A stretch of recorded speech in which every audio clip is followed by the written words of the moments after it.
तर हाय, मी एक कविता म्हणून दाखवते तुम्हाला. तुम्ही ते नीट ऐकशाल ना तुम्ही.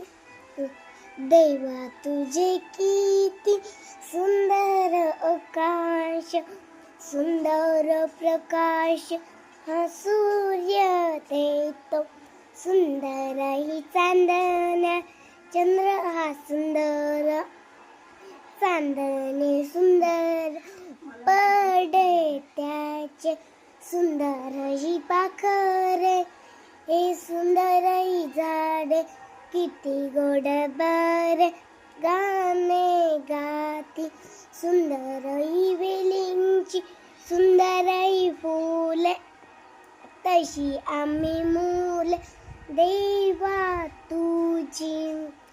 बाबर चांगली आहे माझी कविता. चला भारीच माझी कविता.